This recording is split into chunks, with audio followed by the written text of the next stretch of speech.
So guys, papakita ko sa inyo kung anong maging itsura niya from ito to ganito.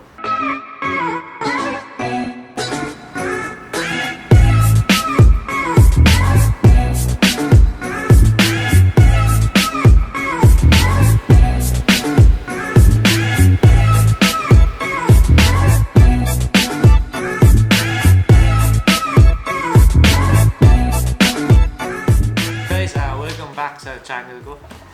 Ngayon naman mag-unbox and build tayo ng Sembo block challenge. So guys, kwento ko lang, nabili ko ito sa DIVISORIA sa halagang 700 pesos lang. Originally 150 ang isa. Ito siya. Pagka nabuo mo siya, ito na maging itsura niya, isang community. So guys, ang laman ng isang box 8 pieces ng mga bubuin. So, ito yung tsura niya.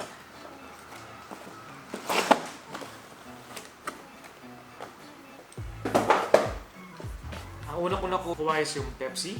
Meron siyang loob namang Pepsi. May McDonald's. May Pizza Hut. May 7-Eleven. May Häagen-Dazs. KFC. Starbucks. Pati Coca-Cola. So, susubukan natin buuin lahat ngayon. Sisimulan ko muna mag-unbox ng isa para makita niyo kung ano yung laman. Tapos dire-diretso na. Ngayon naman, mag-unbox tayo ng isa para makita niyo kung ano yung laman.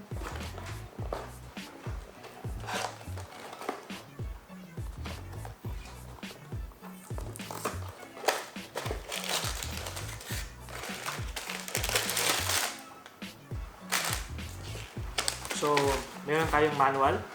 So, ito yung laman niya.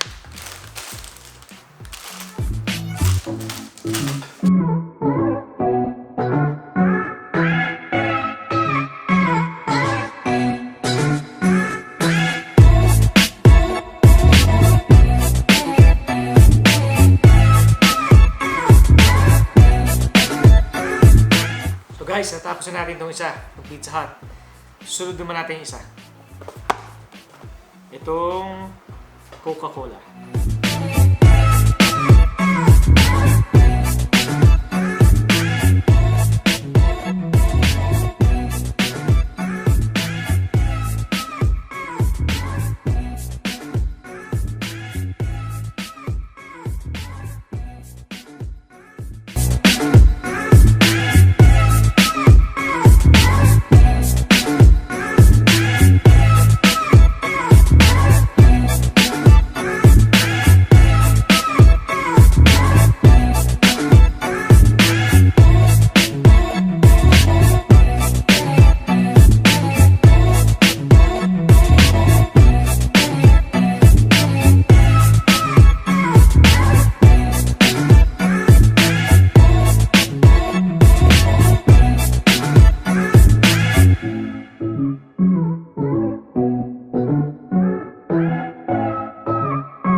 So guys, natapos din natin.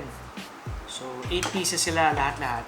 Ngayon, may binili akong brick plate na worth 80 pesos. Sinuggest ni Kuya na nagbebenta. Nabili ko na rin to kasi dyan natin ilalagay yung mga nabuo natin.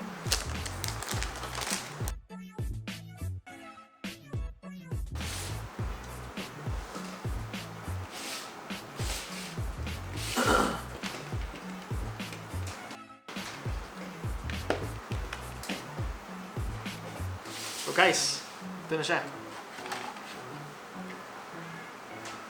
So yun guys, natapos din natin itong Sembo Block Community. Sa halagang 700 pesos para sa lahat na to. Sobrang sulit na, Mag-i-enjoy kayo dito. Kung nagustuhan nyo itong video na to, hit like, share, and subscribe. Thank you.